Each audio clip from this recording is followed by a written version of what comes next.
കൊച്ചെ നീ എന്തെടുക്കുവാടി? ഞാൻ ഗെയിം കളിക്കുവാ. മതി ഗെയിം ഒക്കെ കളിച്ചത്. ഏത് സമയം നോക്കിയാലേ ഫോൺ എടുത്ത് ഗെയിം കളിയാ. മമ്മിയല്ലേ പരീക്ഷ സമയത്ത് പറഞ്ഞ വെക്കേഷൻ സമയത്ത് മോൾ എത്ര വേണേലും ഫോണിൽ കളിച്ചോന്ന്. അത് ഞാൻ ആ സമയത്ത് നീ പഠിക്കാൻ വേണ്ടി പറഞ്ഞല്ലേ. അയ്യടാ എന്നെ പറ്റിക്കാന്ന് വിചാരിച്ചല്ലേ? ഞാൻ കളിക്കും.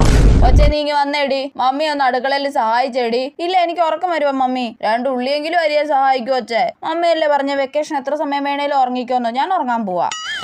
ആ പരീക്ഷയുടെ റിസൾട്ട് ഒന്ന് വരട്ടെ. ഞാൻ നിന്റെ ഉറക്കമേ ഞാൻ ശരിയാക്കി തരാം.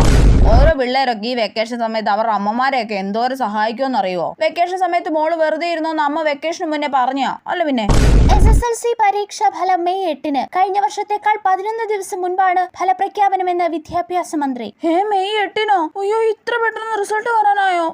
മമ്മി കേട്ടില്ലെന്ന് തോന്നുന്നു. ഒരു കാര്യം ചെയ്യാം, മമ്മി അധികം ദേഷ്യം പിടിപ്പിക്കണ്ട. കുറച്ച് സോപ്പിട്ടൊക്കെ നിക്കാം. അടുക്കളയിൽ പോയി എന്തെങ്കിലുമൊക്കെ സഹായിക്കുന്ന പോലെ അഭിനയിക്കാം. അതാ നല്ലത്. മമ്മി എന്റെ ഉറക്കമൊക്കെ കഴിഞ്ഞു കേട്ടോ. ഞാൻ വേണേൽ ഇപ്പൊ വന്ന് സഹായിക്കാം കേട്ടോ.